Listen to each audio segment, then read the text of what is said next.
Dear Honorable International Juries, founder of Global UNITALKS, guests of honor, Global UNITALKS family, and the audience present here today, I extend my warm greetings to you all. Now, I shall like to use this opportunity to deliver a speech of mine on the topic of truth is simple. Truth has the potential to either liberate us both in spirit and mind, or it may overwhelm us gradually with ever-persistent and burdensome contemplations. Individuals may develop pessimistic sentiments or optimistic aspirations on the basis of how the truth is received by them. In that regard, should the human mind conceal itself with a veil that is impervious to the truth, so as to remain comfortably ignorant? Or should one stiffen their hearts and fearlessly swallow them, while remaining indifferent when being confronted with the harshness of the naked truth?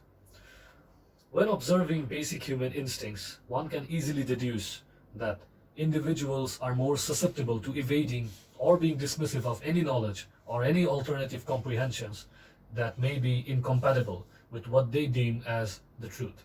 Unsurprisingly, people often do not want their apprehension of the world around them to be deconstructed, as over time they have grown much comfortable with their perception of what holds true in the world. In such cases, should their perceived trueness of reality be challenged despite the psychological solace it provides?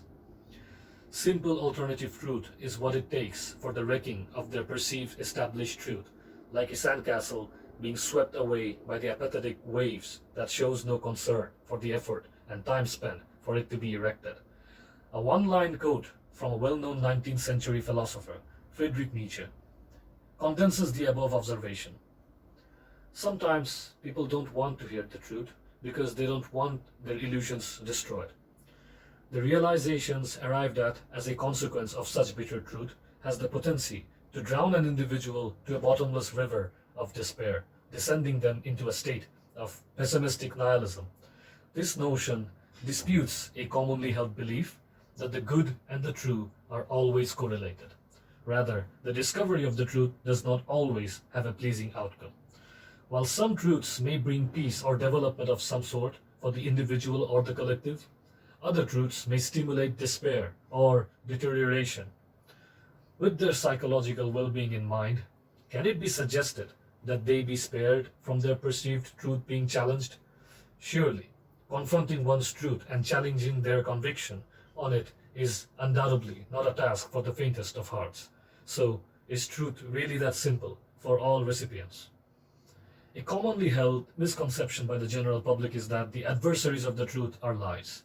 But devout conviction can be more harmful to the truth, whereas a lie is just an outward expression of falsehood, which one inwardly knows to be false, while perhaps being aware of the truth.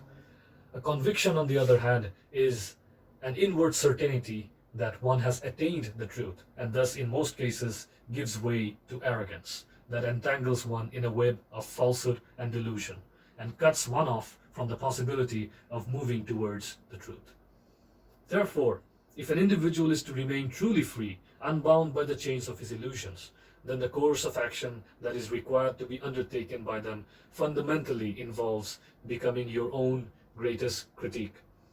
The cherished convictions once held dearly and the truth that it once reinforced are to be subjected to constant reassessments and questionings so as to determine the rigidity of its foundations.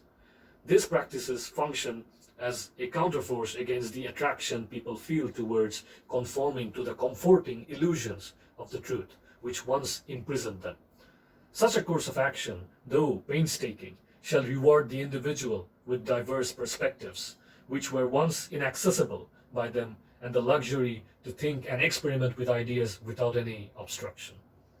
A mind that thinks for itself takes control of itself, and this can be said for the collective as well. Truth in general has to be kept at its simplicity and be free from complicated misinterpretations so as to preserve its ease of attainability for all minds. With this, I shall like to conclude my speech, quoting again the philosopher Friedrich Nietzsche. The snake which cannot cast its skin has to die, as well as the minds which are prevented from changing their opinions. They cease to be mind. Thank you.